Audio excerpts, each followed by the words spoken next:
네, 안녕하십니까. 루마니아 현지 매체에서 K 구매에 관한 매우 구체적인 보도가 나왔으며 여기에 미국 매체는 K가 게임 체인저가 될 것이라는 구체적인 보도를 곁들였습니다. 일부 전문가들은 미국의 에밀과 K의 조합이라는 최강 원투펀치가 생긴 형국이라고 분석했습니다. 또한 이런 분위기가 나오자 노르웨이는 다시 한번 K를 탈락시키고 크게 후회하며 술렁이는 분명히 등장하고 있다고 하는데 이러한 의견을 종합해서 살펴보겠습니다. 1미 외교 전문지 더 디플로맷. 한국의 주력 전차인 K가 러시아 북대서양 조약기구 간의 육상 전력의 균형을 무너뜨릴 게임 체인저가 될 것이라는 분석이 나왔는데요. 이 외교 전문지인 더 디플로맷의 객원 필진인 동아시아 안보 전문가 AB 에이브럼스는 26일 현지 시간에 매체에 기고한 한국 방위산업에 의한 나토 무장은 러시아엔 끔찍한 전망이라는 제목의 글에서 이처럼 진단했습니다.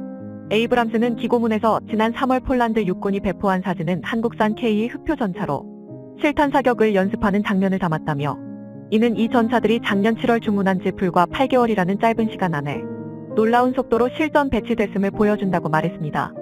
그는 한국의 방위산업 기반은 특히 육상 장비 생산은 여러 척도로 봤을 때 나토군 후원 장비를 생산하는 국가 중 가장 건실하다며 이는 서구의 전반적인 전투력에 매우 가치 있는 지점이라고 평가했습니다.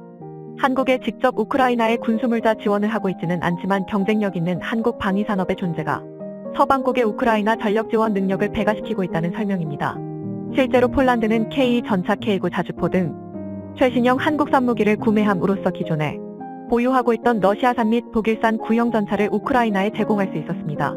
에이브럼스는 K 전차 주문은 서방이 우크라이나 무장 지원 능력을 늘려준 하나의 사례에 불과하다며 더 최근 사례로는 이달 초 미국의 대규모 한국산 군수품 주문을 댈 수 있을 것이라고 말했습니다.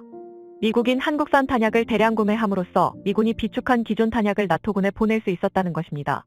에이브람스는 우크라이나 전력 지원 능력 확대 외에 K 전차가 나토에 들어간 사실 자체가 더 큰 의미를 갖고 있다고 평가했습니다. 냉전 이후 서방과 러시아 모두 신형 전차의 개발을 위한 대규모 투자가 지지부진했는데 최신형 K 전차의 신속한 나토 전력 투입 가능성이 판을 뒤흔들었기 때문입니다. 현재 미국은 에밀 에이브람스 전차를 독일은 레오파르트 2 전차를 주력으로 사용하며 러시아는 T-72 전차를 주력으로 두고 있습니다. 현재 실전 배치된 장비들은 모두 대전에 걸맞게 꾸준한 개량을 거쳤지만 기본 틀은 개발 시점이 냉전 시기로 거슬러 올라간 만큼 오래된 모델들입니다. 에이브럼스는 서방이 냉전 이후 3전차에 대한 진지한 투자를 멈추자 러시아 역시 현실에 안주해왔다라며 더 현대화된 한국산 전차가 하토군에 대량으로 신속하게 도입된다는 것은 육상전서 힘의 균형을 무너뜨리는 것을 의미한다라고 평가했습니다. 현재 트리키에가 K 전차 설계를 기반으로 알타이 전차를 개발해 1,000대를 생산할 계획이며 노르웨이에 이어 핀란드도 K 전차의 잠재 고객으로 간주된다고 에이브럼스는 소개했습니다. 에이브럼스는 K 방산의 등장으로 독일 등 유럽 군수 산업도 쇠퇴할 것이라고 예견했습니다. 에이브람스는 한국이랑 경쟁 상대는 유럽 군수 산업의 쇠퇴를 가속화할 것으로 예상한다며 미국 F-35 전투기가 유럽 전투기를 제치고 유럽 내 모든 수주에 성공한 것처럼 K-9 자주포 다연장 로켓 천무 등 한국산 지상군 장비들은 현재 유리한 위치를 차지하고 말했습니다. 이는 매우 충격적인 이야기가 아닐 수가 없는데 왜냐하면 유럽에서는 현재 한국산 장비 때문에 대규모로 방산 업체들이 인원을 고용하는 것으로 알려졌습니다. 이러다가 정말 유럽산이 고사된다 유럽산 군수 생산이 더 지연되고 막히고 평화의 시대가 끝났으니 이제 유럽 자체적으로 군수품을 생산하자며 다방면에 유럽 군수물품 회사들이 뛰어들고 있습니다. 특히 독일은 물론이고 프랑스 등 유럽 나토국들이 대부분 군수물품 생산을 서두르고 있는데 오히려 미국에서 이제 유럽은 끝났다 한국이 탱크나 자주포 등은 거의 점령할 것이다 이렇게 내다보고 있는 것입니다. 이 예상이 거의 틀리지 않을 가능성이 큰 것은 이미 미국에서 그렇게 해 나가고 있었기 때문이라는 뜻입니다. 이미 한국은 모든 인프라를 가지고 있고 생산과 투자와 이런 것이 선순환되어 있는 구조이고 게다가 대기업이 달려들어 최고의 수익화를 위해서 모든 군수 물품들이 자동화되고 있습니다. 특히 K9 자주포 자동화는 독일에서 도저히 따라올 수 없는 기술인데 앞으로 이런 식으로 더욱 발전하고 더욱 주문을 밀려나가니 K방산에 더욱더 날개를 달 수밖에 없다는 분석이 잇따르고 있는 상황입니다. 그런데 여기서 이에 끝나지 않고 노르웨이를 정말 놀라고 고민하게 할 만한 뉴스가 또 등장했네요. 바로 루마니아가 이제 매우 구체적으로 K를 현지 생산 혹은 폴란드에서 같이 구매하는 방식을 구체적으로 고려하고 있다는 소식입니다. 이 루마니아 K400대 구입 눈앞에 루마니아는 우선 한국의 K와 미국의 전체를 비교하고 어느 전차를 도입할 것인가에 대한 고민이 정치권과 다방면에서 이루어졌는데 최근 매체에 따르면 루마니아는 K400대를 거의 구매하는 것으로 확정 지은 것으로 보입니다. 이유는 그럴 수밖에 없다는 것인데 왜냐하면 M1 전체를 구매하지 않겠다는 것이 아니라 M1은 구입하되 비용상 중고, M1을 약 50여 대가량 구매한 다음에 나머지 400대. 그 정도의 물량을 K에서 채워나간다 이런 방식으로 알려져 있는 것입니다.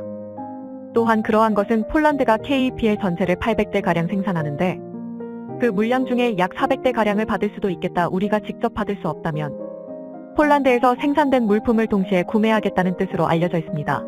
루마니아는 우리나라에 와서 직접 국방부 장관이 K 구매 의사를 밝히기도 했는데요. M1과 고민을 하다가 이제 미국의 M1 전차와 한국의 K 전차가 조합이 되는 방식의 역시 폴란드와 유사한 원투펀치로 가는 게 아니냐는 의견이 다방면에서 제기되고 있습니다. 미국의 M1 전차는 여러가지 정치적이거나 그리고 또한 성능 면에서도 구매하지 않을 수가 없는 것인데 여기에 K 전차까지 조합이 된다면 가장 중요한 나토의 전차 구성원으로서 자리잡게 된다는 것입니다. 이렇게 된다면 나토에서 K가 거의 표준으로 자리잡게 된다는 것인데요. 이런 상황이 오다 보니 전반적으로 한국에 이제 유럽 방산시장은 거의 석권했다는 앞에 미국의 더 디플로맨 매체의 분석이 거의 맞아 들어가는 상황이라고 할 수가 있습니다. 처음에는 유럽에서는 왜 한국산을 도입하느냐, 유럽 역내 조달이라는 원칙이 있지 않냐 그러면서 독일 레오파르트 등 다양한 의견이 이루어지긴 했습니다만 결국에는 이런 식으로 한국의 K와 미국의 M1 조합으로 유럽 시장을 거의 석권해 나가는 그런 초입에 있다. 결국에는 유럽 시장을 한국의 전차들이 점령해 나가는 분위기라고 할 수가 있습니다. 그런데 이러다 보니 노르웨이에서 매우 당황하는 모습이 나왔는데요. 참 크게 초조해지는 노르웨이. 우선 노르웨이에서는 지난달 독일 레오파르트 전차에 대한 큰 소문이 돈 적이 있습니다. 이 내용은 지난달에 다룬 바 있으나 다시 한번 핵심 내용만 간추려서 다뤄보겠습니다. 우선 알려진 대로 한국의 K가 막강한 성능을 보였고 현지에서도 독일 레오파드 EHL보다 한수위란 의견이 지배적이었습니다. 현지에서 수차례 공개평가도 이뤄졌으며 결국에는 한국의 험악한 지형에서도 전천후로 활약이 가능하니 누가 봐도 한국의 K가 선택되는 게 상식적인 흐름이고 심지어 노르웨이 국방부서도 그런 판단을 했던 거죠. 특히 노르웨이 국민들도 발끈했는데 한 네티즌은 레오파드는 멍청한 선택이다라고 일갈했으며 관련 커뮤니티에서 쇠물 독일 물건을 사다니 이것은 병사들의 안전은 뒷전이라는 얘기라면서 관련 커뮤니티에서 쇠물 독일 물건을 사다니 이것은 병사들의 안전은 뒷전이라는 얘기라면서 현재 유럽을 지배하고 있는 한국 방산 제품을 구매하지 않은 것은 어처구니 없는 일이라고 지적했습니다. 발등에 불이 떨어져야 빨리 오는 게 얼마나 중요한지 모른다는 간접적인 비판이 제기되기도 했습니다. 그런데 현지에서조차 도대체 모르겠다며 노르웨이가 한국의 기술 이전까지 마다한 건 엽기적이라며 가성비 뛰어난 K를 왜 거절했나 의문을 표하는데 이에 대해서 다른 의견도 등장하고 있습니다. 여기에 독일 국방부의 중대 발표가 나면서 노르웨이를 망연자실하게 하고 있다는데요. 우선 노르웨이가 독일 전차를 택한 것은 가장 현실적인 이유로 독일이 가스를 산다는 이유입니다. 독일은 러시아 가스가 끊긴 이후에 노르웨이에서 20%가량의 가스를 비싸게 사들이고 있습니다. 이는 절충 교역하기에 딱 알맞은 수단임과 동시에 가스 가격 폭락한 시점에도 딜하기가 좋은 겁니다. 독일이 가스값을 잘 쳐주고 노르웨이는 독일의 전차를 대신 사면 그만이라는 이야기입니다. 하지만 한국의 전차 생산 노하우와 기술 이전보다 겨우 가스 팔아먹는 게 우선이냐는 의견도 나오는데 이에 대해서는 가스 판매와 더불어 나토 영역에서 소위 터세나 기득권에서 앞선다는 말이 나옵니다. 미국과 유럽 중심인 나토에서 자기들 판단에 아시아 변방의 무기가 다소 신뢰를 주지 못했다는 것이고 나토는 나토 국가끼리 거래하는 관행이 있으니 한국은 자연히 후순위라는 의견도 나온 상황입니다. 그러다 보니 터세가 작용했다는 것이며 여기에 유럽연합이 정치권 교류도 큰 역할을 했을 겁니다. 유럽연합에서 고위급 정치인들은 접선이 쉬우며 훨씬 밀착된 교류로 의견을 서로 수렴합니다. 멀리 떨어진 한국보다 가까이서 긴밀하게 밀실 회담을 진행했을 가능성도 보입니다. 그러나 그럼에도 불구하고 노르웨이 네티즌들이 분노하는 것은 이것은 국가 안보와 관련됐기 때문인데요. 당장 러시아가 북유럽을 침공하는 것을 가정하면 노르웨이는 무기가 뭐가 있냐는 물음을 갖게 합니다. 폴란드에서는 거의 한 달 간격으로 한국의 방산이 들어오고 있는데 과연 독일은 가능하겠냐는 것이죠. 그런데 이러한 상황에 독일에서 들려온 소식은 노르웨이 국민들 이성을 잃게 하고 있는데요. 독일 방송 등에 따르면 독일은 호주에서 자국 방산업체산 장갑차를 100대 역수입한다는 겁니다.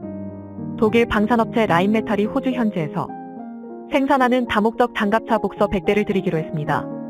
이 문장이 의미하는 바는 매우 심각한 것인데요.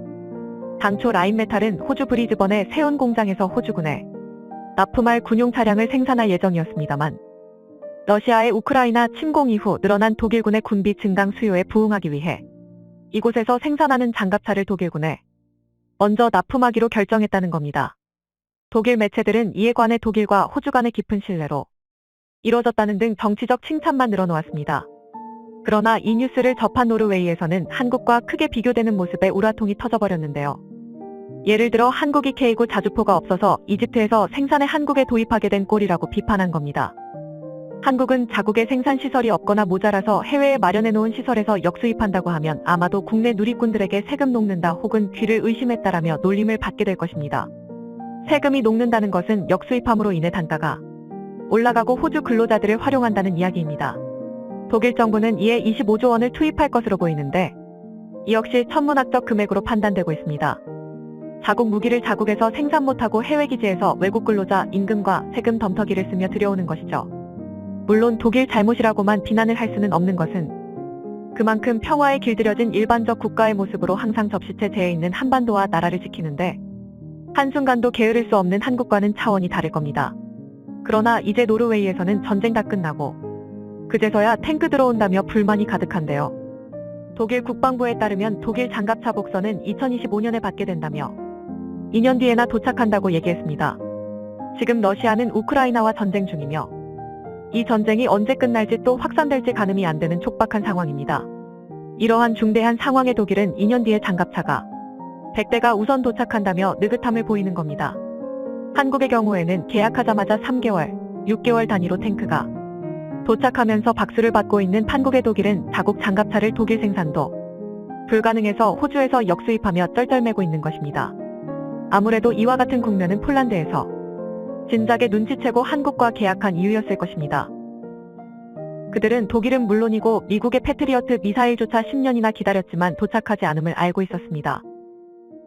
미국이 제때 무기를 공급한 것은 우크라이나가 유일했고 그만큼 무기 공급은 한편으로는 어려운 일인 것입니다. 다만 한국은 효율적인 무기 생산 체계와 정부 주도형 그리고 대기업들이 개발에 뛰어들어 빛을 발한 겁니다. 또한 방산으로 비즈니스를 전개해 국가의 국방을 다시 지켜야 하는 선순환으로 이 자리에 오게 된 겁니다. 이와 같이 매우 후회하는 분위기가 이어지는데 이제는 폴란드에 이어서 루마니아까지 K 전차를 거의 표준으로 도입하고 이것이 나토의 방식이 되어간다는 그런 분위기가 되자 결국에는 레오파르트를 일부만 수입하고 K로 갈아탈 수 있는 분위기로 갈 수 있다는 의견도 나오고 이와 같이 유럽의 방사는 현재 앞에 더 디플로맨 미국 매체 분석과 같이 한국의 전차들이 표준으로 자리 잡으면서 더욱더 그 기세와 보급률을 넓혀가고 있는 상황입니다. 시청해주셔서 감사합니다. 영상이 도움이 되셨다면 구독과 좋아요 부탁드리며 다음에 더 유익한 영상으로 찾아뵙도록 하겠습니다.